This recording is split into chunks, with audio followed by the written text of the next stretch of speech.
하나님께서 우리 내면에 심어주신 축복 중에 하나가 이 회복력이라는 게 있습니다. 예를 들면 정신과 의사가 쓴 마음 청진기 이런 제목의 책이 있는데요. 이 책의 저자는 정신과 의사로서 이제 강력하게 주장하는, 좀 반복하는 주장이 있는데요. 그게 이겁니다. 우리 안에는 자기 치유의 원천적 생명력이 있다.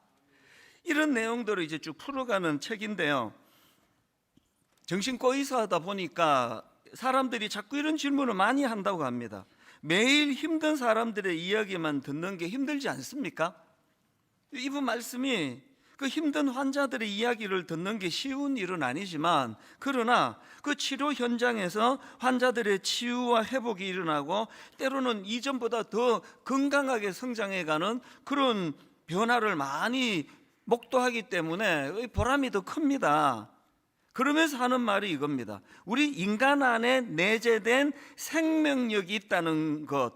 자기가 오래 이제 수많은 환자들을 돌보고 보살피면서 내린 결론이 이 믿음이 생겼다는 거예요. 우리 인간 안에 내재되어 있는 생명이 있다는 것.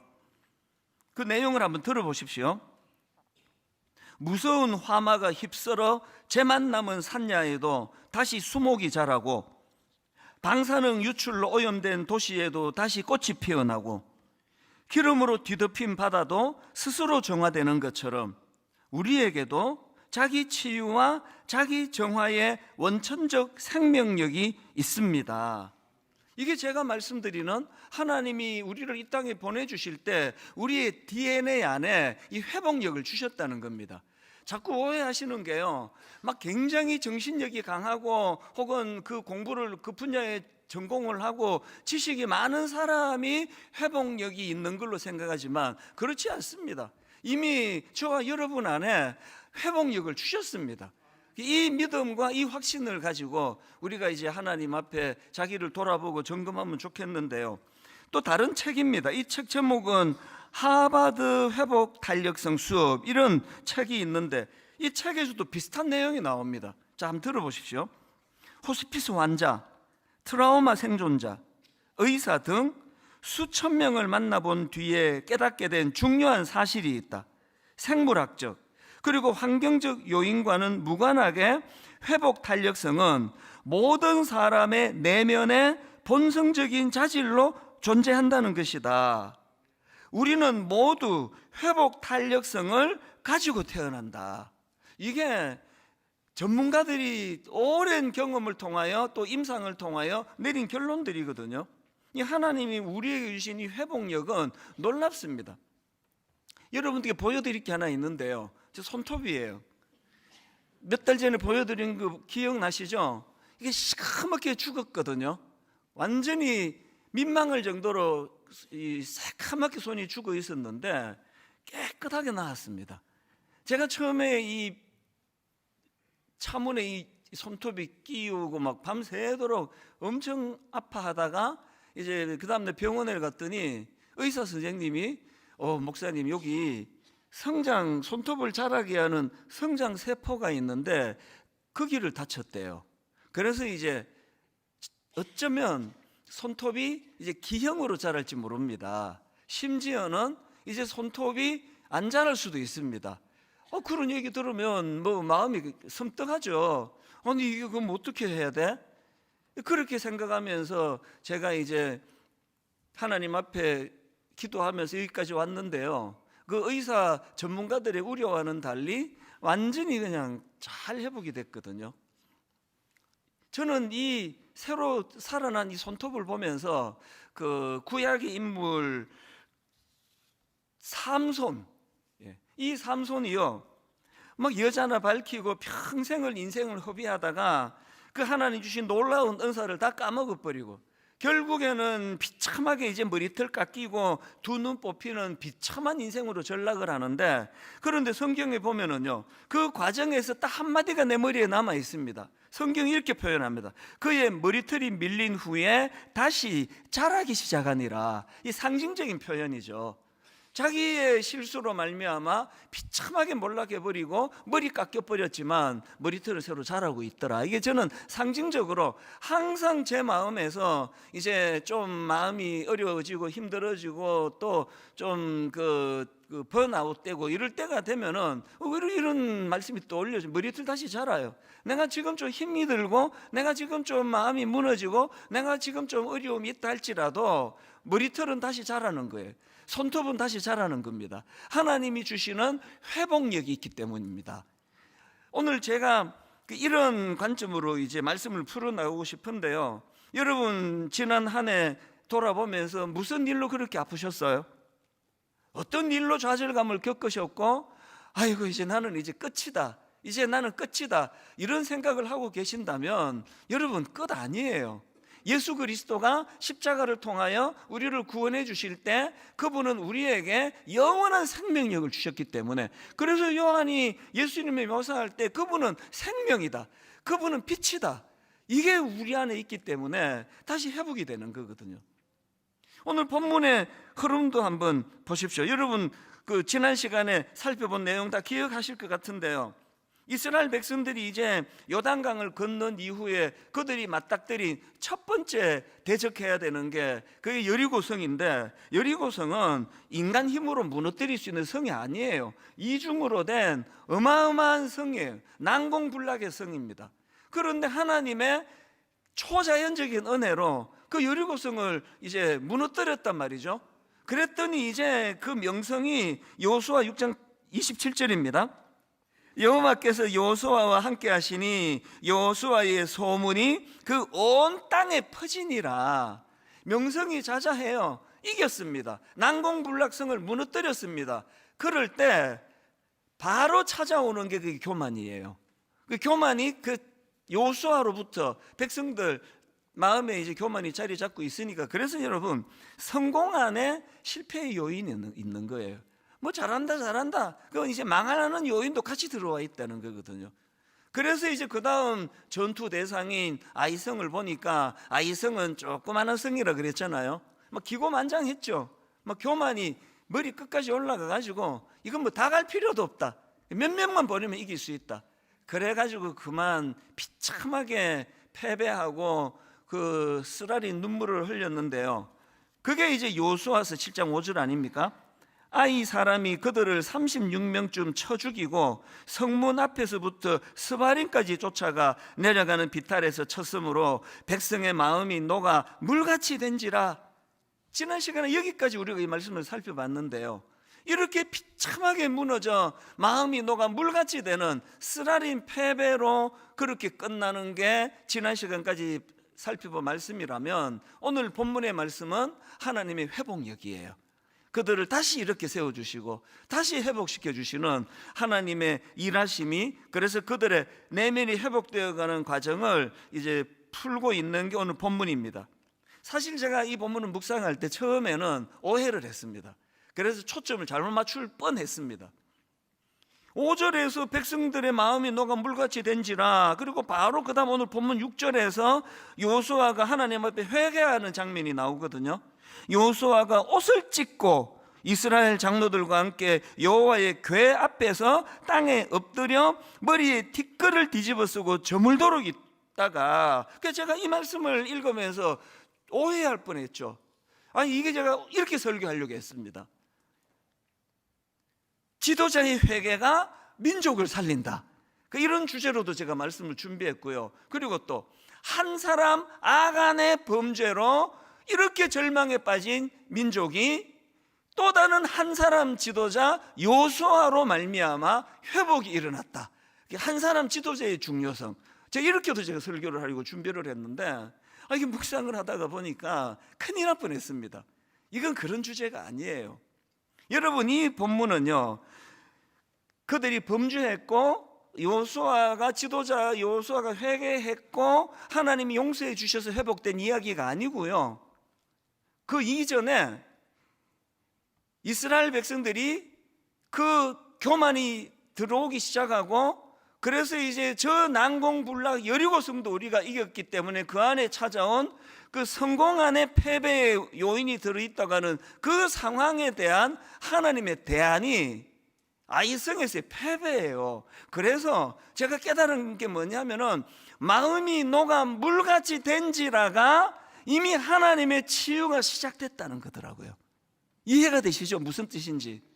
요수아가 회개해서 하나님이 진노를 거둔 사건이 아니고요, 하나님이 그들을 사랑하시기 때문에 그들이 교만한 그들 내면에 마음이 녹아 물같이 되게 만드신 거예요.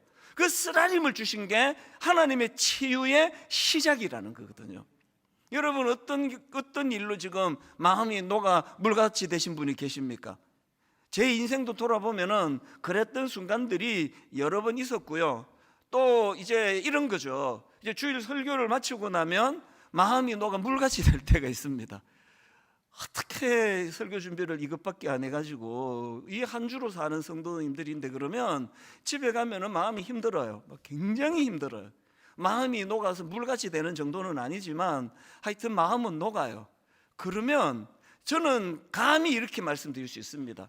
제가 참 부실하게 설교를 준비도 잘 못하고 그래서 부실하게 설교한 적은 뭐 제 기억에도 여러 번 있습니다. 그러나 2주 연속으로 그렇게 부실하게 한 적은 없습니다. 왜? 하나님이 그 부실한 준비로 설교한 그날 반드시 저에게 마음을 아프게 만드세요. 불면증을 주세요. 하나님께 하나님께 부끄러움을 주세요. 그래서 치유가 그 아픔으로부터 시작하는 거죠. 옥하는 목사님이 저에게 이제 교회를 이제 개척한 이후로 이제 여러 가지 가르침을 주셨는데요, 그 중에 가장 강력한 가르침은 이거였습니다. 설교 준비 안 했니? 단에 쓰지 말아였어요. 그 표정도 잊혀지지가 않아요. 설교 준비 안 했니? 단에 쓰지 마라. 그러면서 예를 드셨는데요, 그 당시 타락한 어떤 부흥사를 예를 드시는 거죠. 부흥사가 설교 준비 하나도 안 하고 허구한 날 싸돌아다니고, 그리고는 주일날 준비도 하나도 안 하고 그렇게 제멋대로 설교를 하는데, 만약에 그날 수치를 당하고 설교 준비 안 하고 설교했다가 막 그냥 막 말로도 할 수 없이 창피스러운 일을 겪고 실수하고 그런 일이 일어나면 좋은데, 그런 일이 잘 안 일어난다는 거죠. 설교해오던 그 가락이 있으니까 적당히 30분을 때운다는 거죠. 그러면 이제 그 사람이 무슨 생각을 하느냐, 아니 뭐 이렇게 적당히 해도 뭐 내가 실력이 있으니까 설교 다 은혜 받잖아 봐. 이게 누적이 돼서 그 사람이 망한다는 거예요. 옥하는 목사님이 저에게 거의 마지막으로 주셨던 강력한 메시지가 이거예요. 설교 준비 안 했으면 마음이 녹아 물같이 되는 게 축복입니다. 막 저녁에 잠이 안 오고 막 우울하고 어떻게 설교를 이렇게 죽을 수가 있느냐고. 그래서 제가 2번 연속해서 제가 설교를 부실하게 준비한 적은 감이 없다고 제가 말씀을 드리는 건 하나님이 저를 가만두지 않으시기 때문이에요. 여러분, 지금 마음이 녹아 물같이 된 분 계세요? 막 너무너무 아프세요? 그걸요, 이제 난 끝이야 이렇게 받으면 그거는 진짜 그건 잘못 생각하는 겁니다. 하나님이 여러분을 치료하고 계시는 거예요. 하나님이 여러분을 다루고 계셔서 그래서 아픈 거란 말이죠. 여러분, 이 화인 맞은 양심 아프지도 않아요. 그 정도 하고 아프던가요? 안 아픕니다. 그래서 제가 이 말씀을 묵상하면서 굉장히 제가 지난 한 주 동안 마음에 뜨거움이 있었죠. 지난 세월을 되짚어 보면은 쓰러졌던 순간들이 많거든요. 그 모든 게 다 치유였구나, 그 모든 게. 그래서 제가 오늘도 이 자리에 건강하게 설 수 있게 된 건 전적인 하나님의 은혜예요. 이것만 기억하시면 됩니다. 최후 승리는 주님이 이미 하셨어요. 그분이 승리하셨기 때문에 나의 이 땅에서의 겪는 아이성 패배와 같은 이런 실패들은 최후 승리를 위하여 주시는 하나님의 안전장치입니다. 이 사실을 오늘 저와 여러분이 기억을 하시게 된다면 우리는 낙심은 있어도 좌절은 없습니다. 또 일시적인 좌절은 있다 할지라도 영원한 좌절은 없습니다. 왜? 그게 알고 봤더니 치료의 시작이었으니까요. 이 과정에 개입해 주시는 그 하나님은 이렇게 우리 내면을 다루고 계시는 거죠. 그래서 오늘 본문에서 이승패배로 마음이 녹아 물같이 된 여호수아와 백성들에게 하나님은 그 내면을 다루시는데 두 가지 두드러지게 제가 발견하는 주님의 일하심이 있습니다. 첫 번째, 하나님이 그들을 어떻게 다루시느냐, 뭘 회복시켜 주시느냐, 그 내면의 생각을 하나님의 관점으로 바꾸어 주시는 거예요. 자, 이게 무슨 말씀인지 제가 설명을 드릴게요. 그 여호수아가 겉으로 보기는 막 그냥 하루 종일 회개 기도하고 막 머리에 죄를 무릅쓰고 엄청나게 그렇게 진실하게 기도하는 것 같지만요, 그 내용을 보면 문제가 많은 기도를 하고 있습니다. 여호수아의 내면의 관점이 하나님 중심이 아니라 자기 중심이라는 그 내용이 여호수아 기도 안에 그대로 드러납니다. 한번 보십시오. 자, 본문 여호수아 7장 7절입니다. 그가 이렇게 기도합니다. 이르되 슬프도소이다. 뭐가 슬프냐? 주 여호와여, 어찌하여 하나님은 이 백성을 인도하여 요단을 건너게 하시고 우리를 아모리 사람의 손에 넘겨 멸망시키려 하셨나이까? 우리가 요단 저쪽을 만족하게 여겨 거주하였다면 좋을 뻔하였나이다. 이게 형식은 회개인데요, 하나님께 책임 전가예요. 물론 여호수아의 중심은 아니 이래서 하나님의 이름이 조롱을 당하는 거 이거 어떡하시랍니까? 하나님을 위하는 마음은 있지만 그 마음의 중심이, 관점이 자기 중심인 거예요. 그리고 이게 가만히 보니까 모양새는 막 그냥 막 다 갖추었어요. 막 형식적인 건 머리에 죄를 무릅쓰고 막 다 갖추었는데 기도는 하나님께 책임 전가. 이거 저는요, 창세기 아담과 하와가 범죄하고 난 이후의 태도랑 여호수아가 똑같은 거예요. 자, 한번 보십시오. 범죄한 아담과 하와에게 하나님 이렇게 말씀하십니다. 창세기 3장 11절. 이르시되 누가 너의 벗었음을 너에게 알렸느냐? 내가 너에게 먹지 말라 명한 그 나무 열매를 너가 먹었느냐? 그랬더니 12절. 아담이 이르되 하나님이 주셔서 나와 함께 있게 한 그 여자, 그가 그 나무 열매를 내게 줌으로 내가 먹었나이다. 무슨 뜻인지 아시겠죠? 이게 내 책임입니까? 당신이 준 여자가 유혹해서 이렇게 된 거 아닙니까? 그 다음에 또 그 여자를 보세요. 13절. 여호와 하나님이 여자에게 이르시되 너가 어찌하여 이렇게 하였느냐? 여자가 이르되 뱀이 나를 꿰물어 내가 먹었나이다. 자기 잘못은 하나도 없어요. 그래서 여러분, 믿음이 없는 사람들은요, 교회는 오래 다녔지만 은혜를 모르는 사람은 책임 전가가 많아요. 부부 가정에 딱 가보면요, 몇 마디 대화해보면 알아요. 얼마나 그게 익숙했는지. 목사 앞에서도 당신 때문이야. 당신이 그런 거 아니야? 어떤 분은 막 대놓고 말해요. 목사님, 내가 처녀 때는 괜찮은 여자였다고요. 근데 이 남자 만나고 이렇게 됐어요. 이렇게 된 건 맞는데요, 내가 봐도 좀 부실해요. 암만 생각해도 처녀 때 좋았을 것 같지가 않습니다. 쭉 그랬을 것 같은데요. 여러분, 우리가요, 언어를 봐야 돼요. 틈만 나면은 남 탓이에요. 틈만 나면 우리 교회가 왜 이래? 우리 교회가 왜 이렇기는, 교회가 좋은 교회가 되려면 좋은 사람이 모이면 저절로 좋은 교회가 되는데 그 사람이 다녀서 교회가 이렇게 된 거죠. 맨날 우리 교회가 왜 이래? 어떤 교회 가서 이 말을 안 할 수 있는지 모르겠습니다. 너무너무 좋은 교회에 이분이 가면서 교회가 또 그렇게 될걸요? 교회는요, 좋은 사람이 모이면 좋은 교회가 돼요. 그 사람이 바뀌면 좋은 교회가 되는 거거든요. 여러분은 지금 기도를 합시고 하는 게 여호수아와 같은 기도를 드리고 있는 거 아니에요?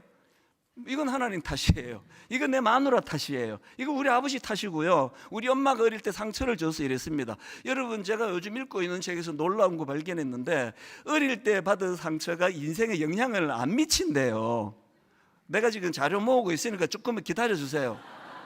자꾸 어릴 때 상처 그러는데요, 어릴 때 상처가 그 사람 인생에 영향을 안 미친대요. 이게 지금 그분만의 주장이 아니라 거의 지금 이 시대 전문가들의 거의 정설이에요.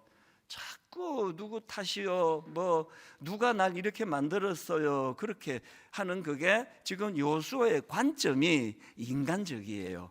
그랬더니 하나님은 하나님의 관점으로 교정을 시켜주십니다. 하나님께서 11절에서 이렇게 교정을 시켜주세요. 내가 왜 일하지 않았는지 아니? 그거는 11절, 이스라엘이 범죄하여 내가 그들에게 명령한 나의 언약을 어겼으며 또한 그들이 온전히 바친 물건을 가져가고 도둑질하며 속이고 그것을 그의 물건들 가운데 두었기 때문이다. 교회 오셔가지고요, 아파요 하나님, 이것도 만져주시고요, 여기도 아파요, 이것도 만져주시고, 이렇게만 기도하시는 게 아니라 하나님의 관점을 보여달라 그래야 돼요. 하나님, 저는 회복을 원합니다. 하나님의 관점으로 저를 진단받기를 원합니다. 제가 그 토미 테니가 쓴 하나님의 관점이라는 이 책을 이제 지난주에 제가 다시 이제 이것을 살펴봤는데요, 이 저자가 맨 앞에 책 전체를 어우르는 사례 하나를 드는 것을 제가 봤습니다. 그 막내딸 어릴 때 겪었던 일인데요, 이 아빠가 이제 어린 막내딸을 데리고 엘리베이터를 탔습니다. 규모가 좀 있는 엘리베이터 같아요. 자기가 탈 때는 뭐 손님이 거의 없었는데 매 층마다 서면서 사람들이 계속 타는 거예요. 그래서 엘리베이터 꽉 찼습니다. 이 아빠가 이제 그 아이를 잠깐 생각을 못한 거죠. 이제 손잡고 있으니까. 그러다가 이제 애랑 눈이 마주쳤는데 그 어린 막내딸이, 그 조그만 아이가 굉장히 두려워하는 시선으로 자기 아빠를 내려다보면서 이렇게 올려다보면서 이렇게 말했습니다. 아빠 안아주세요. 답답해요. 밑에서는 아무것도 안 보여요. 여기보다 더 잘 보였으면 좋겠어요. 아이가 이런 요지로 자기 보고 안아달라 그러더래요. 지금 그 아이의 눈높이로는 사람들이 무릎밖에 안 보이는 거죠. 그리고 그 어른들의 핸드백이 그 아이를 툭툭 치고 이러니까 다 지금 두려운 거예요. 이 아이가 요구한 게 안아달라고. 저자가요, 이 토미 테니가 이 경험을 이야기하면서 예배를 기가 막히게 풀이를 했습니다. 예배는요, 하나님 저 좀 안아주세요. 저는 세상을 하나님의 관점으로 보고 싶어요.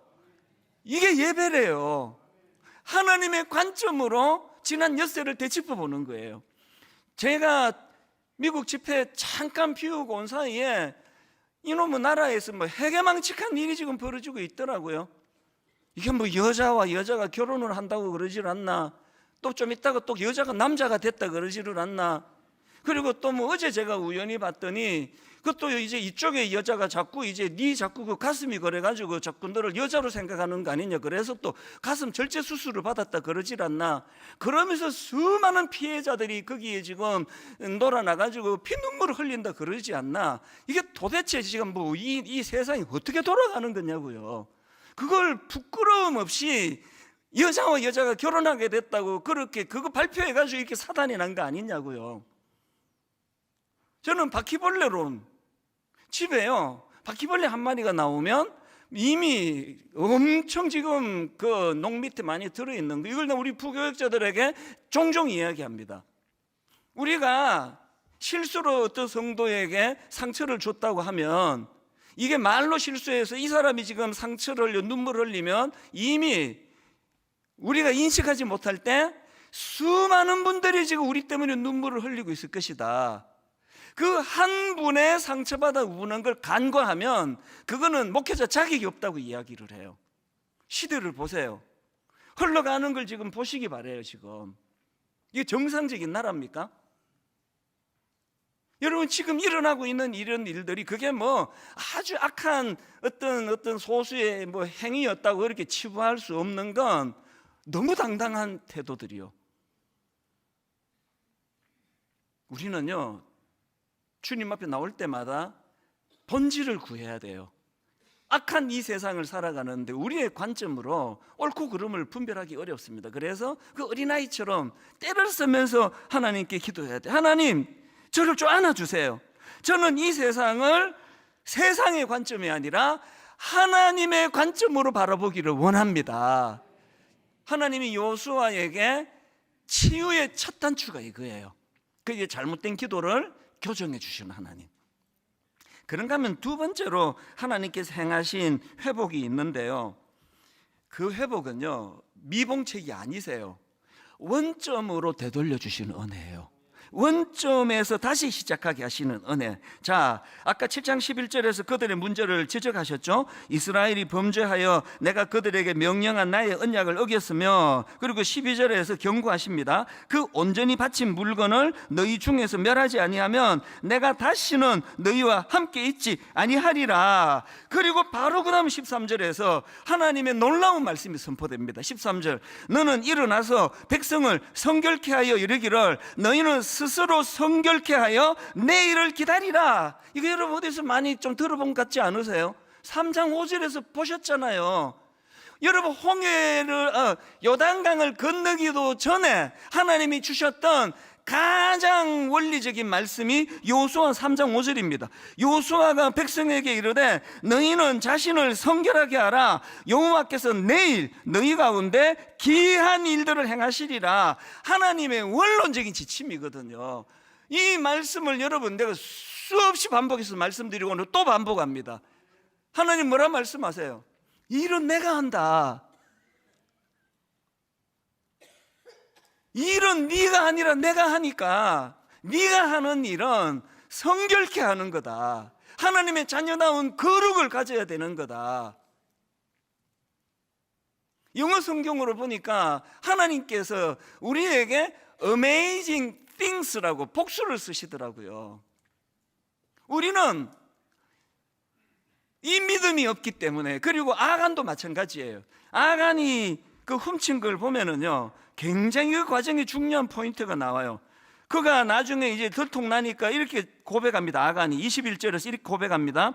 내가 노력한 물건 중에 시날산의 아름다운 외투 한 벌과 은 200세겔과 그 무게가 50세겔 되는 금덩이 하나를 중요한 게 보고예요. 보고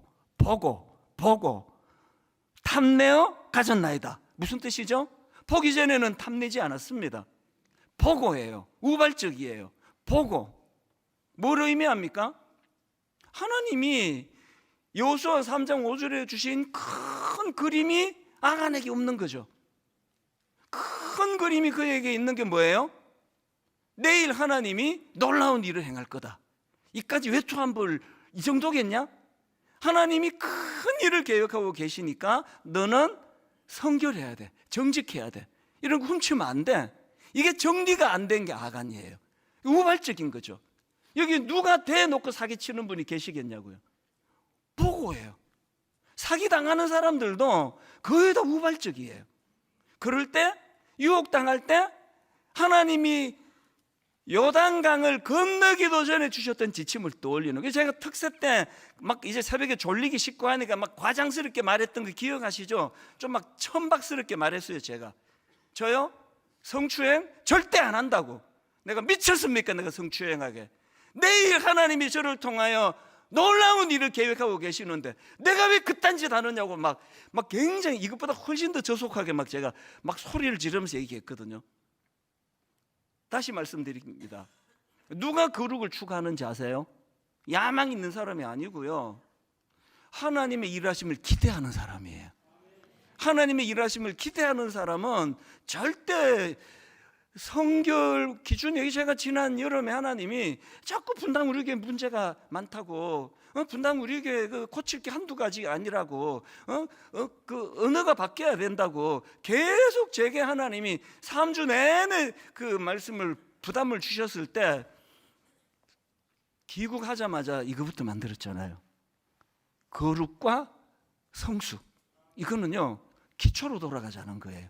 교회 사이즈, 규모 이런데 신경 쓰는 것은 저질 중에 저질입니다. 이 교회가 거룩한가? 여러분 가정이 성결합니까?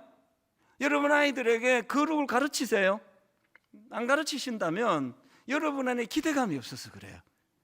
참 부실한 나 같은 인생, 하나님은 어떻게 나를 인도해 여기까지 오게 하셨는데 우리 아이들에게도 이것이 흘러가기를 원한다. 그러면 거룩을 가르치죠. 막 살지 마라. 네 유익을 위하여 남의 눈에 눈물 흘리게 만들면 안 된다. 거짓말은 흉내라도 내지 마라. 우리 아이들이 이제 강아지를 갖고 놀 때요, 이제 먹이를 줘야 이 강아지가 이 강아지 엄청 이기적이에요. 그래서 그냥 오라 그러면 이 토이푸들은 머리가 좋아갖고요, 이리 와 그러면 접수를 안 시켜줘요. 웬 개가 짖나 그러고 있어요. 우리 아이들이 이제 신용을 해요. 이래가지고 자 먹이 자 그러면 내가 그 야단쳐요. 그렇게 하지 말라고. 개한테도 거짓말하지 말라고. 신용하지 마라. 농담으로 또 이렇게 거짓말을 못하게 해요. 그 입에도 그렇게 담지 마라. 그러고 보면 저는 한 번씩 하는데, 농담으로라도 자꾸 둘러대고 과장하고 거짓말하는 거, 이런 것들을 우리가 조심해야 되는 건, 우리의 의무는 우리를 성결하게 하는 거예요. 왜? 하나님이 일하실 수 있도록. 아까 요수아가 막 하나님한테 막 대들잖아요. 기도가 하나님이 우리를 이렇게 건너가게 해놓고 왜 우리를 이렇게 만드셨냐 그럴 때, 하나님이 아까 범죄했다는 건 뭐래요? 내가 일할 수 없는 환경은 네가 만들었다. 내가 일할 수 없는 환경은 네가 만들었다. 뭐죠? 너희가 할 일은 스스로 성결하게 하는 거. 내가 할 일은 amazing things, 놀라운 일을 행하시는 거. 이 그림을 그려주시면서 하나님은 원점에서 다시 시작하도록 하는 겁니다. 오늘 결론은요, 두 가지 이야기로 제가 말씀을 이제 마무리하려고 하는데, 하나는 이겁니다. 아까 제가 말씀드렸죠? 우리가 기억할 거는 최후 승리, 온전한 승리는 예수님이 하셨어요. 그래서 우리가 그 과정에서 좀 어떤 그 전투에서 패배하고 뭐 아이성에서 실패하고 이런 일들은 영원한 패배가 아니에요. 우리가 기억해야 될 게 있는데요, 그 축구 선수 출신 이영표 선수, 독실한 크리스찬 아닙니까? 이분이 언젠가 TV에 나와가지고 한 말을 제가 글을 읽고 굉장히 도전을 받았습니다. 이영표 선수가 뭐 엄청난 그 실력을 가진 선수 아닙니까? 그래서 뭐 세계적인 구단의 그 토트넘에 이제 입단을 하게 되니까 많은 기자들이 몰려와서 이제 질문을 하는데, 이런 질문을 많이 하더래요. 당신은 축구 선수로서 어떻게 슬럼프 한 번 없이 승승장구할 수 있었는지 비결이 뭐냐, 자꾸 이런 질문을 하더래요. 이영표 선수가 생각해 보니까 자기가 슬럼프가 많았는데, 너무 중요한 경기에서 패배하고, 그리고 또 그 패배 때문에 자책하고 괴로워하고, 오늘 본문으로 치면 마음이 녹아 물같이 된 이런 적이 자기는 많았는데, 왜 사람들은 이런 슬럼프 한 번 없이 승승장구한 사람으로 인식하는 건가?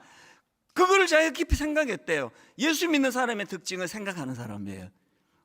왜 나는 그런 슬럼프가 많았는데 사람들은 내가 슬럼프 없는 선수라고 그렇게 자꾸 생각하는 걸까? 그래서 자기가 내린 결론이 이거예요. 이영표 선수가 하는 말이요, 내가 실패가 참 많았는데, 그런데 그 실패가 나를 실패시키지 못했구나. 그래서 제가 유명한 말을 제가 머리에 지금 담고 있습니다. 우리 교육자들에게 이야기를 몇 번이나 해줬습니다. 내가 실패를 실패시켰다. 다시 한번 들어보실래요? 내가 실패를 실패시켰다예요. 왜? 예수 그리스도로 말미암아 최후 승리를 했기 때문에, 이 한 번의 실패가 나를 망하게 할 수 없다는 확신이 있기 때문에 실패를 실패시키는 거죠. 단발로 끝나는 거죠. 아까 제가 설교 얘기해 드렸잖아요. 참 내가 좀 설교 좀 부실하게 준비했구나. 그래서 하나님의 이 놀라운 말씀 이것밖에 못 전했구나. 그럼 그는 실패한 거죠. 그러나 저는 좌절하지 않아요. 하나님 이번 돌아오는 주일에는 종이 또다시 이런 어리석음을 범하지 않기를 원합니다. 그래서 제가 감히 말씀드리잖아요. 2주 연속으로 제가 이런 부끄러운 설교를 한 적이 없습니다. 이번 주에 곧 올라올 거예요. 다 뒤져가지고 있던데요. 2주 연속 죽순 거 아마 올라올 거라, 반드시 올라올 건데요. 그거는요, 내가 정성이 부실했다는 뜻이 아니고요. 하여튼 모르겠습니다. 뭐 왜 그런지. 아무리 잘 준비해도 또 2번 연속 뭐 죽술 수요는 있겠지만, 제 마음에서 구호는 이거예요. 내가 실패를 실패시켰다. 저를 따라 이렇게 선포하십니다. 내가 실패를 실패시켰다. 실패를 실패시켰다. 최후 승리하신 예수 그리스도를 믿으시고 내가 삶 속에서 겪는 아이성에서의 전투와 같은 과정에서의 실패에 너무 무게를 두지 마시기 원합니다. 거기에 너무 모든 걸 다 걸고로 내 인생 끝장이야, 없습니다. 그런 거. 실패를 실패시키는 거예요. 이 한 번은 내가 실패했지만, 그러나 이것은 하나님이 나를 연단시키려는 놀라운 하나님의 배려야. 이 실패를 가지고 승리의 길로 난 나아갈 거야.